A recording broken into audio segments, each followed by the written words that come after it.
Okay, so welcome back to the studio again. Ivar, what do you think? Are you tired? I'm pretty good, still actually, but I'm starting to be a little bit hungry. Oh yeah? Yeah. Well, it's pizza time, I would say. So why don't you remind everyone about the pizza with our little clip?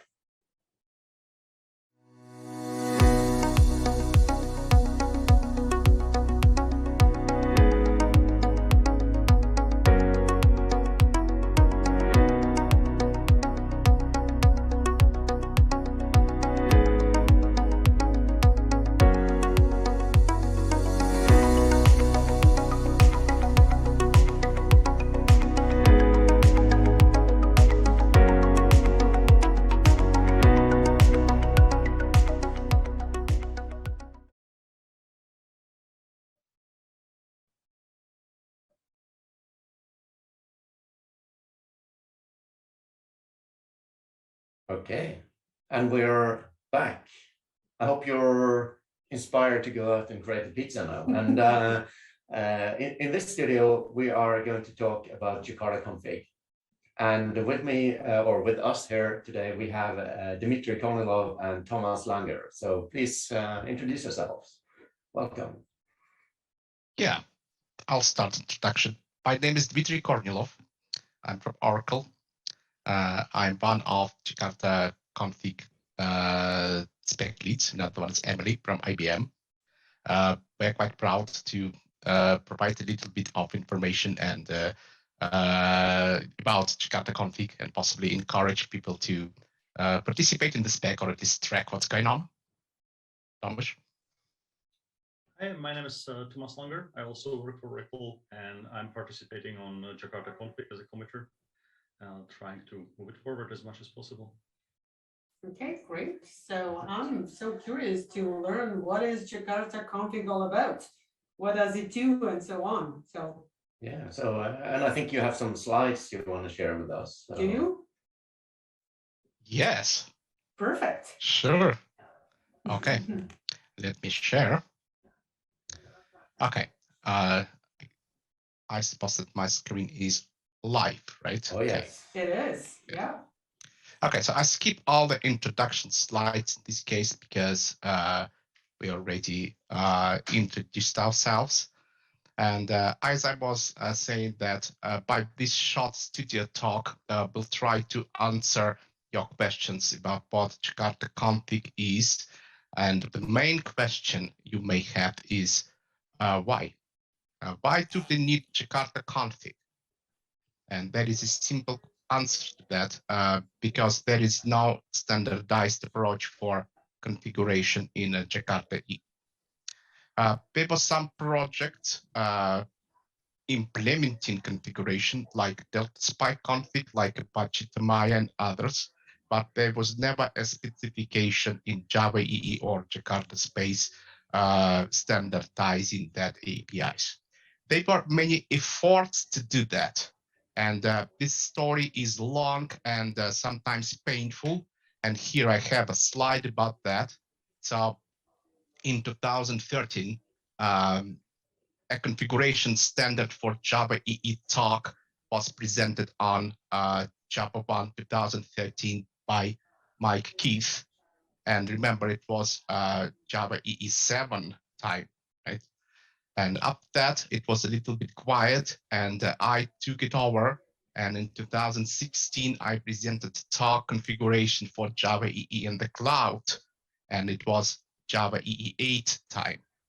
At that time, I was almost ready to propose a JSR, but Oracle decided to cancel Java EE 9 and configuration spec was targeting EE 9, so I didn't do that. But Mark Strubenker, Emily Jiang took over that effort and actually proposed a JSR 382, and it was live for 2 years from 2017 until 2019. And at the same time, the same people introduced microprofile config 1.0. And even after the cancellation of JSR, configuration specification continues its evolution in microprofile. And this year, everything goes in circles. We are introduced Jakarta config, which is configuration specification for Jakarta platform.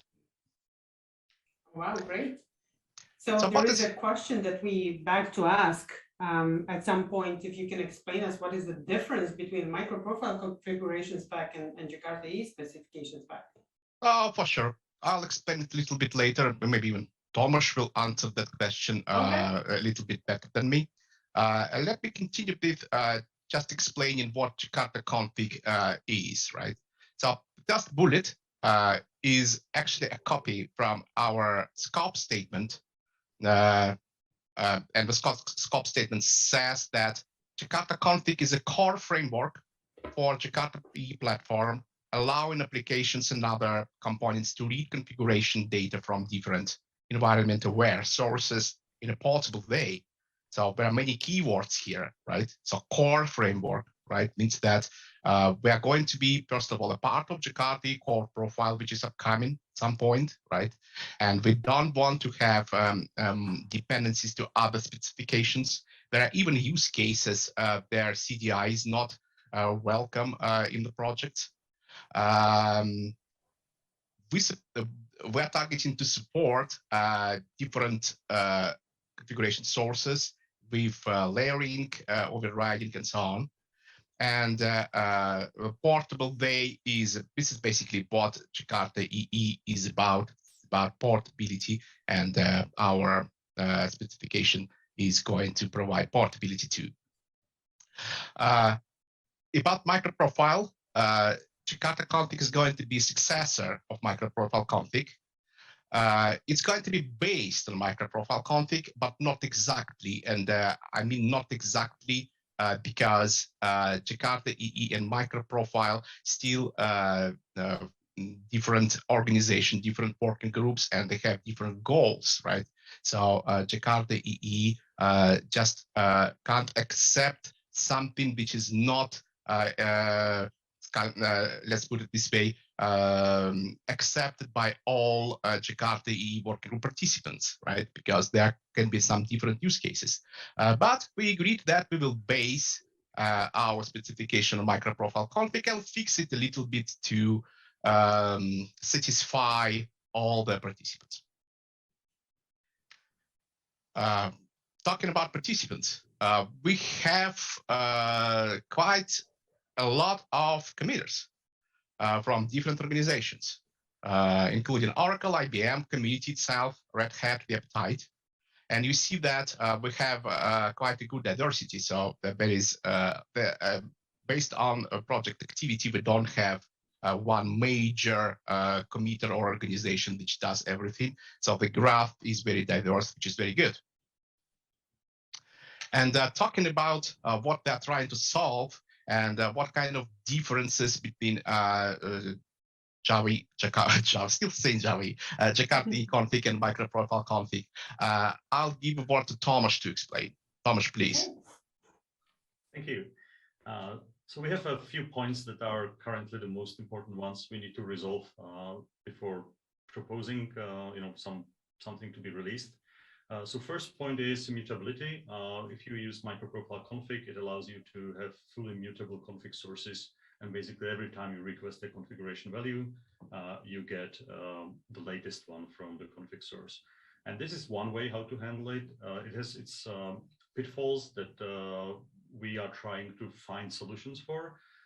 So basically we need to decide whether we are going to do mutability similar way, with some form of checks to make sure that you have consistent data, or if there will be, for example, an event-based mechanism that will give you a snapshot and allow you to listen for changes when they occur. The second point is how you navigate through your configuration. So obviously there is a simple way you can inject your configuration data when you are using CDI, for example, but when you want to use programmatic approach, there needs to be some way how you get a configuration value. And there are two approaches to this. One of them is actually the existing microprofile way, where configuration is considered to be a flat structure. You basically have a map of keys and values.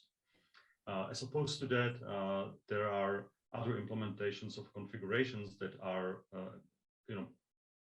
proposing the tree structure, which allows you to navigate your configuration as a tree. So instead of saying, I want to get my server.port, you can say, I want server, and from that server, you can get a port, which has, each of these approaches have different benefits. And this is one of the biggest discussions we are having right now. So, again, I will say, if you are interested, please join us. If you have some really good reasons why one of them is better than the other, it will help our discussion as well. Third big point is ordering. This is something that is really important when you need to discover a configuration value from multiple config sources. How do you decide which of your configuration sources is the right one to pick that value from? We have chosen in microprofile config, that actually not we, but in microprofile config, it's chosen by ordinals, which is like the higher the number of the config source, the more important it is. Other configuration implementations may have chosen priority, which is inverse in a lot of cases, where the smaller number is more important. Or there are some other approaches which have significance depending on which location this is configured. So you can have a configuration on the level of an application server, on a level of application, on the level of your web application, and then maybe as part of your jar file. And then you can probably find out what is the significance. So this is one thing that we need to decide as well. Another is conversion of values. And this is actually related to tree structure and flat structure, because with flat structure, you basically convert a string value to an object. If you want to convert to a POJO, you need to have some kind of prefix plus your configuration to be able to extract it.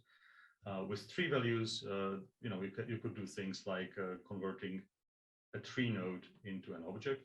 So we are discussing this as related to the tree structure and flat structure.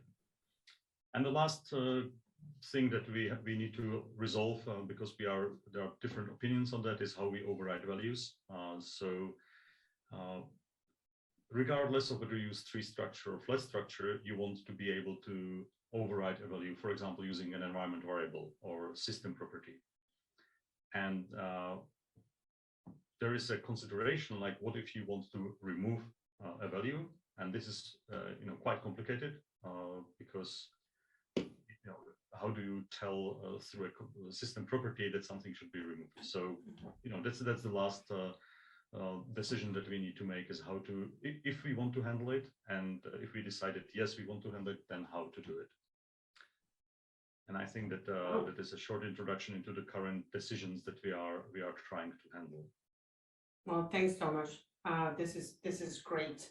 Yeah, this is awesome, and we can just encourage everybody to join the resources that is being displayed on the screen. On the screen, yes. Join the mailing list, join the project, file issues on the GitHub repository, join the weekly meetings, and I think we are out of time. So thank you very much, Dmitry and Tomasz, for joining us, and there are some questions, so please go into the chat and see if you can help the listeners with some answers there. Sure. Thank you very much for inviting us. Yeah, thank you for joining. See you soon. Yeah. See you. Bye. See you. And the next talk is by Arjen Times, and he will talk to us about Glassfish at Eclipse Foundation and Jakarta EE 10. So take it away, Arjen.